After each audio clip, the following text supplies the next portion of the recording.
Quisiera invitarles a orar. Gracias, Señor, tú tienes el control de todas las cosas. Tú eres quien sujeta todo el universo. Eres tan poderoso, tan grande, tan majestuoso.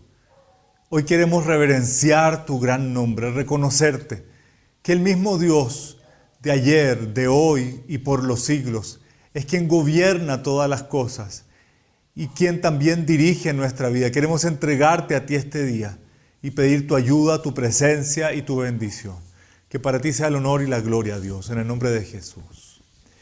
Amén. Estuve hojeando esta semana diferentes autores y entre ellos me encontré con un predicador llamado Jonathan Edwards. Jonathan Edwards es reconocido como uno de los grandes teólogos y pastores de 1700. Él tuvo una edad corta para nuestro juicio, vivió simplemente 55 años. Sin embargo, tuvo un desarrollo ministerial tremendo. Pero dentro de las cosas que más me sorprenden, más allá de que sepa hebreo, griego y latín a una corta edad, lo que más me sorprende de Jonathan Edwards es cómo él logró comprender dimensiones de Dios tremendamente profundas. Por lo general, nuestra vida va en péndulos o somos muy dados a algún aspecto o a otro. La Biblia dice en Proverbios: con misericordia y con verdad se corrige el pecado. A veces somos muy dados a la misericordia o a veces muy dados a la verdad. Pero conocer el carácter de Dios, ver cómo es el Señor, nos demanda tener claridad en nuestro actuar también. Cuando yo sé quién es Dios, en otras palabras, cuando yo sé quién es Dios, yo puedo actuar correctamente, puedo andar correctamente. Y dentro de los casos que registramos en la Biblia, o que la Biblia registra más bien dicho, está el caso de Eliseo. Para esto creo que vayamos a Segunda de Reyes, capítulo 6. Por favor, si usted puede abrir su Biblia en Segunda de Reyes, capítulo 6. Para ponernos en contexto, Eliseo fue el discípulo de Elías. Ambos fueron profetas en Israel y particularmente profetas en una época muy difícil, en una época en que las autoridades de la época no buscaban a Dios. La idolatría y particularmente el culto a un falso dios llamado Baal se había extendido por toda la nación. Y la tercera característica de estos dos es que fueron hombres tremendamente usados por Dios. Dicho de otra forma, en la medida que aumentó la maldad, Dios hizo que estos hombres tuvieran un ministerio tremendamente potente para llevar su palabra y el conocimiento de Dios hasta a todo lugar en este sentido. Y en el capítulo 6, en el versículo 8, se dice que Siria, una nación que estaba al lado de Israel, entró en guerra y tuvo constantes conflictos con este Israel. ¿Por qué estos conflictos? En el contexto de la Biblia, un aspecto esencial es que Israel había dejado a Dios. Israel había dejado la protección de Dios, Israel había dejado el cuidado de Dios. Y empezaron a levantarse los enemigos. ¿Le parece conocido? A mí sí. He entendido que parte importante de la labor del Espíritu Santo es constantemente estarnos guiando y dirigiendo nuestra vida de tal manera que todos aquellos que son nuestros enemigos, en particular tres, el mundo, el pecado y la carne, no tomen acción en contra de nuestras vidas. Israel deja a Dios y dentro de las cosas que realizó como ministerio Eliseo, estuvo el llamado constante a volver al Dios verdadero, a dejar el culto a los dioses falsos, a dejar muchas actitudes equivocadas dentro de la nación, injusticias y muchas cosas equivocadas, y llamar al pueblo de Israel a volver al Dios verdadero. En este contexto, dice el versículo 8, estoy en Segunda de Reyes capítulo 6. Tenía el rey de Siria guerra contra Israel y consultando con sus siervos dijo, en tal lugar estará mi campamento. El enemigo siempre tiene estrategias. Esta semana compartía con un grupo y les hacía ver, miren, el dueño de Hollywood, el director de Hollywood es el mismo enemigo de nuestras almas. Es el mismo diablo. Él sabe cómo montar escenarios en nuestra vida. Él sabe cómo montar situaciones. Él tiene un plan también y Él quiere hacernos caer en este plan. Es interesante que el rey de Siria dice, este es el plan, en tal y en tal lugar estará mi campamento. Y el varón de Dios, este es Eliseo, envió a decir al rey de Israel, mira, que no pases por tal lugar porque los sirios van allí. Entonces el rey de Israel envió a aquel lugar que el varón de Dios había dicho, y así lo hizo una y otra vez con el fin de cuidarse.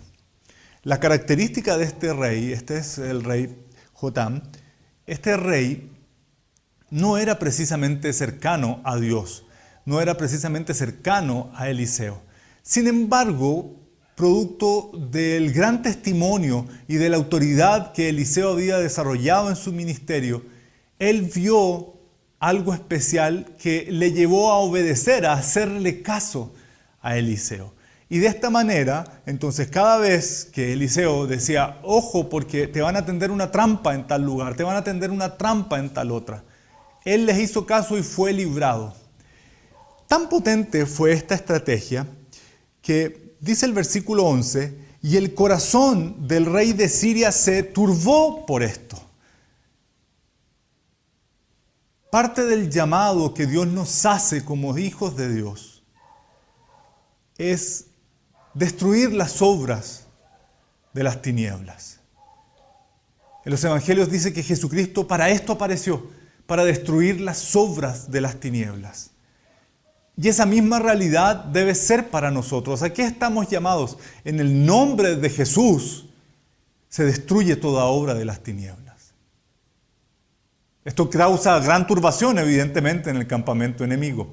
Esto fue lo que sucedió con el rey de Siria. Se turbó por esta situación. A pesar de que él tenía un plan, ninguno de sus planes fueron logrados, ninguna de sus estrategias resultaron. Y llamando a sus siervos, les dijo, ¿no me declararéis vosotros quién de los nuestros es del rey de Israel? El rey de Siria no vio sino una sola forma de que esto pudiera darse, de que sus planes no resulten. Él tiene que haber tenido un soplón adentro.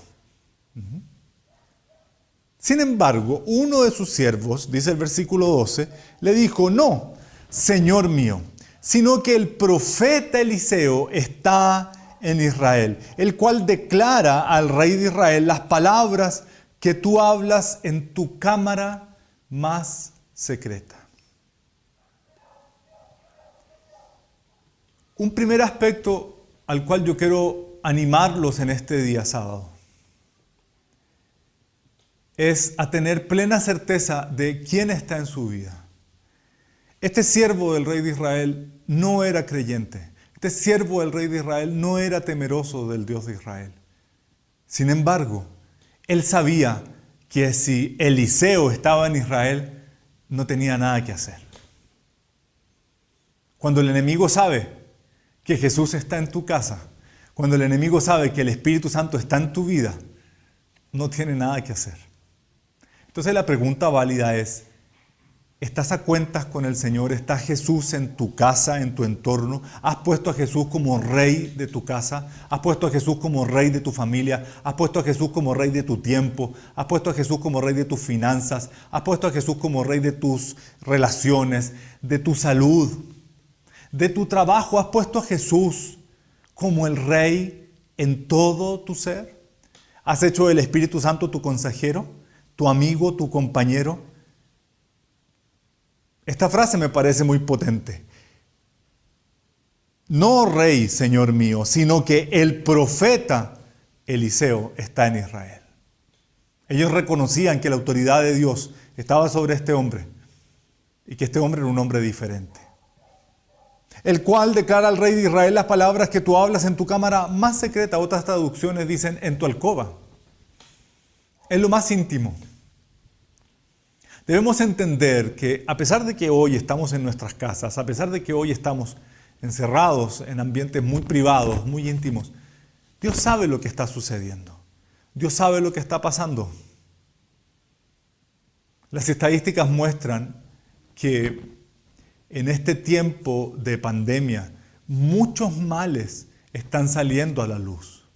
Violencias en la familia, abusos de drogas y alcohol, situaciones equivocadas respecto de tratos, respecto de palabras, respecto de lo que se ve en internet, de lo que se ve en televisión. El aumento de la pornografía también se ha disparado en este sentido. Dios sabe lo que está pasando en los lugares más íntimos. Para Él no hay nada oculto. Y este debiera ser un aspecto que nos lleve a temer más a Dios. Sí, a temer más a Dios. Una de las cosas que se ha quitado respecto de nuestro vocabulario muchas veces y sobre todo en ambientes cristianos es la importancia de tener temor de Dios. He tenido personas que me han dicho, pero tú buscas a Dios porque no quieres irte al infierno. Y yo le he dicho, obvio. Si existe un cielo, existe un infierno. Todo el mundo quiere irse al cielo. Nadie quiere irse al infierno. ¿Qué estrategia han utilizado algunos? Negarlo. No hay tal cosa como un infierno, no hay tal cosa como un destino final sin Dios. No hay tal cosa como un lugar de condenación. ¿Sabes qué? Vale la pena asegurarse. Porque una de las cosas primordiales en la esencia y la doctrina del cristianismo es el temor a Dios. Estamos llamados a temer a Dios en todos nuestros actos, en todos nuestros pensamientos, en nuestro vocabulario. El temor de Dios es la sabiduría. ¿Quieres ser un hombre sabio? ¿Quieres ser una mujer sabia? Teme a Dios y sigue sus mandamientos. Guárdate, cuídate. ¿Quieres evitar problemas en tu vida? ¿Quieres evitar tener un mal final? Cuídate, teme a Dios y sigue sus mandamientos. Versículo 13 continúa diciendo, y él dijo, id y mirad dónde está para que yo envíe a prenderlo. Y le fue dicho, he aquí que él está en Dotán. Entonces envió el rey allá gente de a caballo y carros y un gran ejército, los cuales vinieron de noche y sitiaron la ciudad en donde estaba Eliseo. Y se levantó de mañana y salió el que servía al varón de Dios. Y he aquí el ejército tenía sitiada la ciudad con gente de a caballo y carros. Entonces su criado le dijo, señor mío, ¿qué haremos? Muchas situaciones se dan, al igual que aquí, cuando no las vemos, en medio de la noche, en medio de la oscuridad. La Biblia nos exhorta a andar en la luz. La Biblia nos exhorta a andar de día, porque dice, las fechorías se realizan por las noches. Todas las cosas malas por lo general se suelen hacer por la noche. Y la noche no solamente es un momento en el día, sino también tiene que ver con la oscuridad, tiene que ver con las cosas ocultas.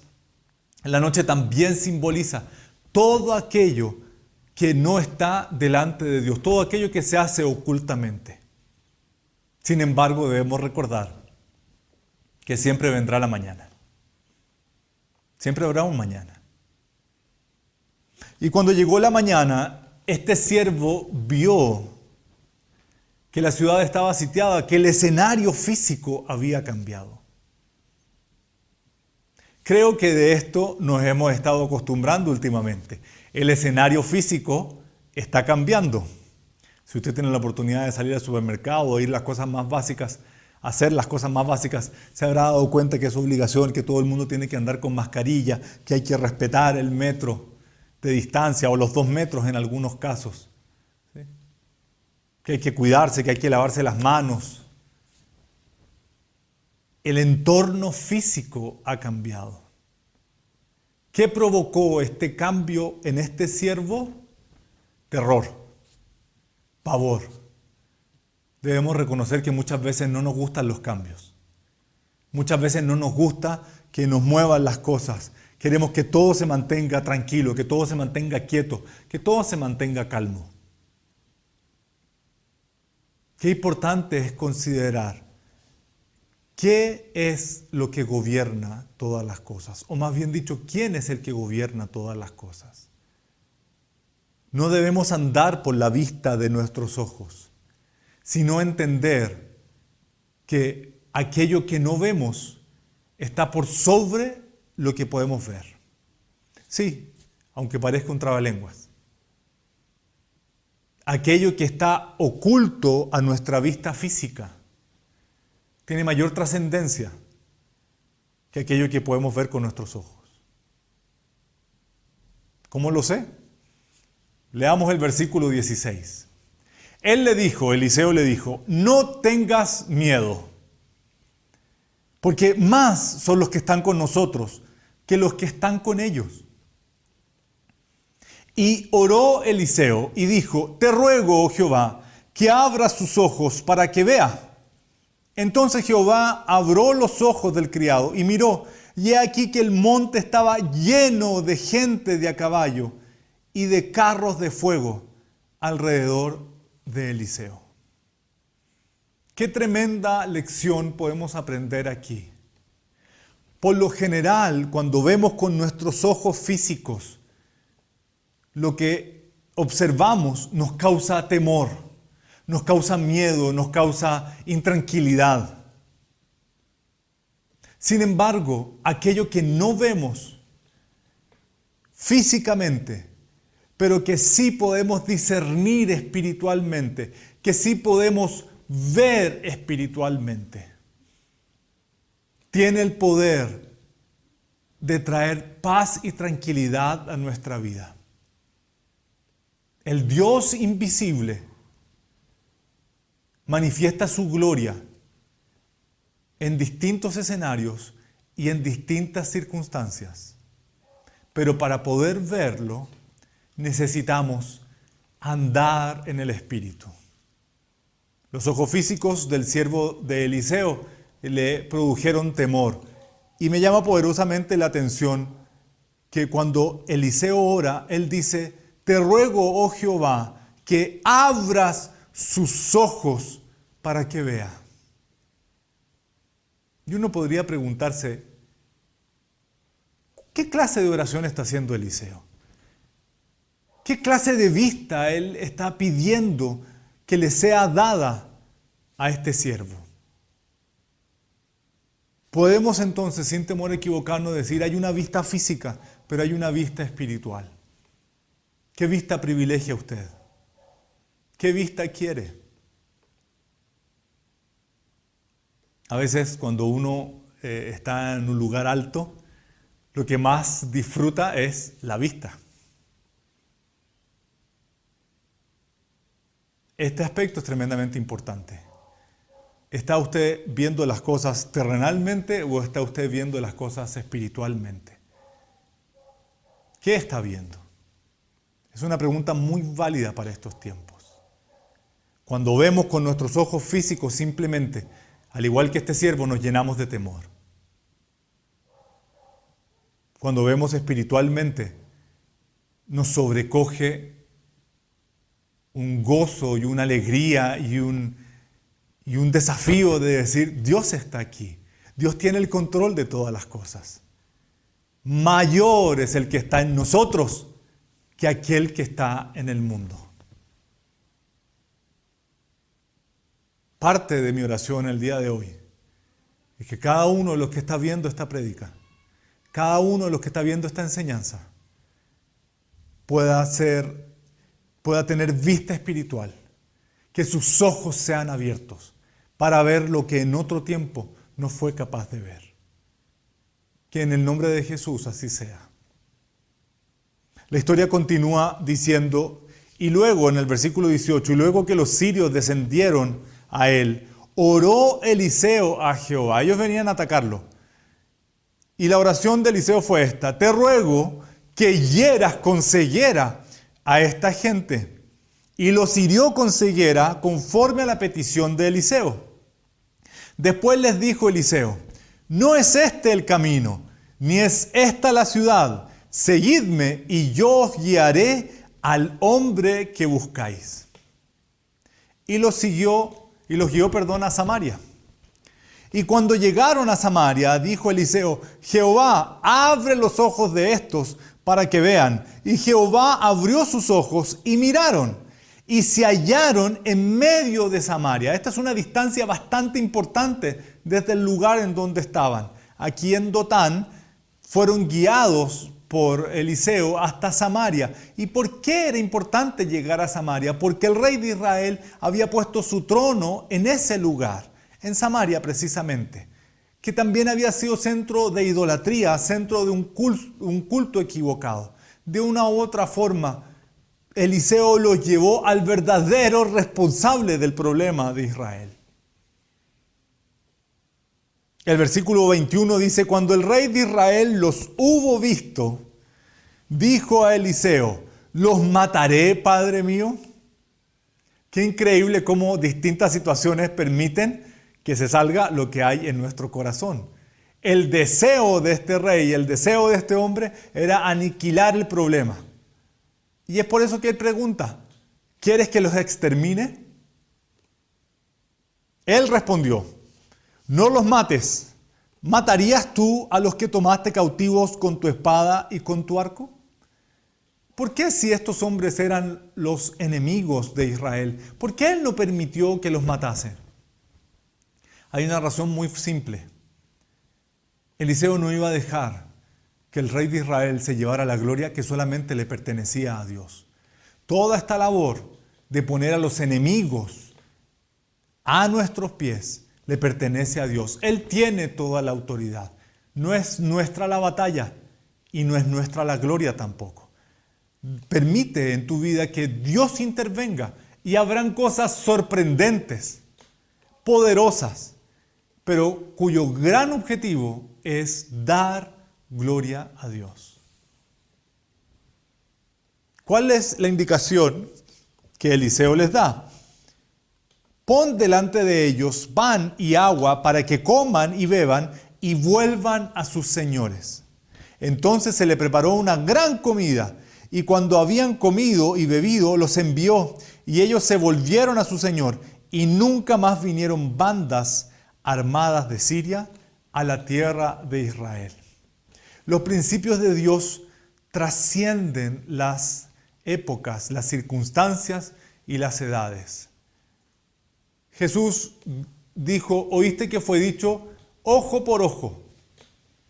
Mas yo os digo, dijo el Señor, haced bien a tus enemigos, bendecid a los que os maldicen.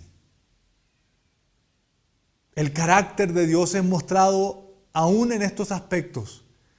Eliseo, quien representa el sentir de Dios, quien trae la palabra de Dios, dice: no vamos a hacerle mal a esta gente. Por el contrario, vamos a hacerles bien.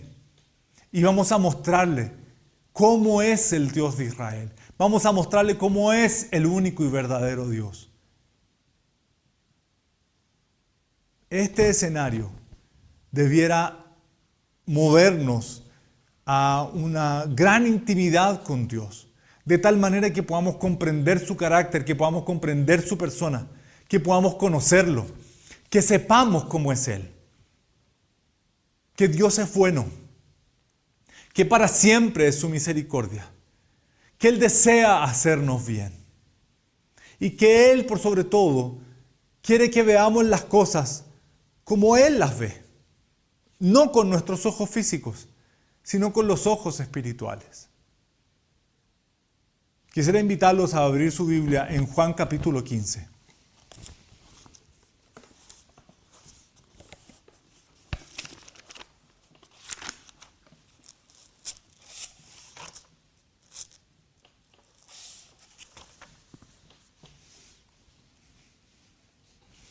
Juan capítulo 15 dice en el versículo 13: nadie tiene mayor amor que este, que uno ponga su vida por sus amigos. Vosotros sois mis amigos si hacéis lo que yo os mando. Ya no os llamaré siervos, porque el siervo no sabe lo que hace su Señor, pero os he llamado amigos, porque todas las cosas que oí de mi Padre os las he dado a conocer. ¿Qué quiere usted en esta vida? ¿Ser siervo de Dios o ser amigo de Dios? Hay una distinción muy clara entre una y otra. Al igual que el siervo Eliseo, simplemente tuvo una visión limitada por sus ojos físicos. Dios nos está llamando en este tiempo a no ser como aquellos siervos que simplemente hacen las cosas porque tienen que hacerlo. De hecho, fue el propio Señor Jesús quien enseñó que somos siervos inútiles, porque hacemos lo que sabemos que tenemos que hacer.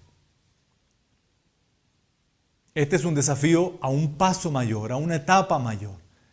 Circunstancias como las que estamos viendo, que vinieron sin que las esperásemos, sin que nos imagináramos la dimensión de lo que está sucediendo en nuestro mundo, nos lleva a dar un paso más arriba y a decir, Señor, yo quiero ver las cosas como tu amigo, conocer que tú tienes el control de todo, que tú sabes lo que estás haciendo, que esta es una época maravillosa, es una época extraordinaria, es un momento sin igual en la historia de la humanidad, en que Dios está usando todas las circunstancias, todos los escenarios, que Dios está usando incluso esta pandemia, para que muchos se vuelvan a Él, para que muchos le conozcan, para que muchos inclinen su corazón a Él, para que muchos dependan de Él, para que muchos le inviten a su vida como Señor y Salvador. Hoy es un tiempo especial para nosotros.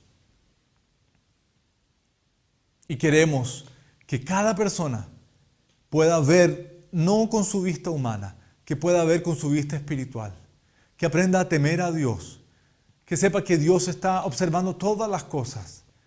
Y esto es un beneficio para nosotros, no es una condenación.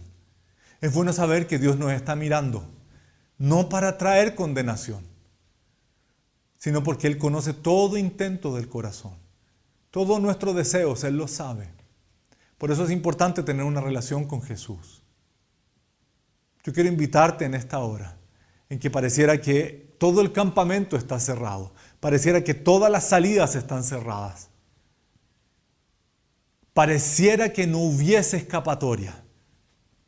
Esto es lo que sintió el siervo de Eliseo. No hay escapatoria. Si tú lo miras físicamente, esta puede ser la sensación que embarga tu corazón.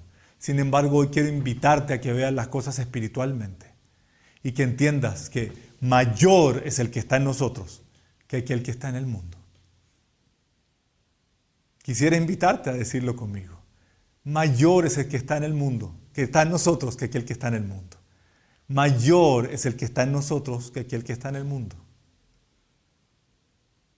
Es importante entenderlo. Vamos a orar. Yo te voy a invitar en este tiempo a que inclines tu corazón a Dios, que te rindas y que puedas depender en este día.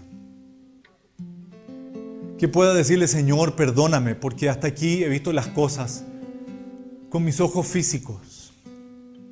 Hasta aquí he visto las cosas en mi humanidad. Y lo único que he experimentado es temor, es angustia, es dificultad. Señor, en esta hora quiero reconocerte a ti como el dueño absoluto de mi vida. Quiero entregarte a ti mi vida, Señor. Dejar de depender de mí. Dejar de depender de mis fuerzas. No puedo hacer nada. Al igual que este siervo, oh Señor, hoy te confieso que experimento el temor. Hoy te confieso que experimento el encierro. Experimento esta sensación de claustrofobia emocional, hasta a veces incluso espiritual.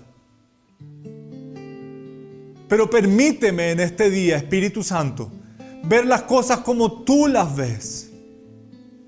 Señor, en esta tarde yo te hago una oración para que en el nombre de Jesús cada persona pueda ver las cosas como tú las ves. Abre los ojos espirituales de cada persona que pueda ver esta prédica. Abre los ojos espirituales de cada hombre, de cada mujer, de cada adulto, de cada joven y de cada niño. Abre los ojos espirituales, Señor, para que vean cómo tú ves las cosas, para que puedan comprobar cuál es tu buena voluntad, agradable y perfecta, para que puedan experimentar que tu favor y tu gracia sobrepasa las dificultades, sobrepasa los temores. Que en el nombre de Jesús los ojos espirituales sean abiertos para ver también la necesidad del prójimo, no tanto mi necesidad. Para ver la necesidad de nuestra nación, no tanto mi bienestar. Para entender, Señor, que tú nos llamas amigos si hacemos lo que tú dices que tenemos que hacer. Ya no más siervo, porque el siervo no sabe lo que hace su Señor. Pero los amigos del Hijo tienen revelación del conocimiento del Padre. Ven en esta hora, acércate, Espíritu Santo, acércate a cada vida, por más pecadora que sea, y inclina el corazón de cada vida, Espíritu de Dios. Inclina el corazón, Espíritu Santo, de tal manera que seamos nosotros los que anhelemos tu presencia, los que anhelemos tu persona, los que deseemos estar contigo.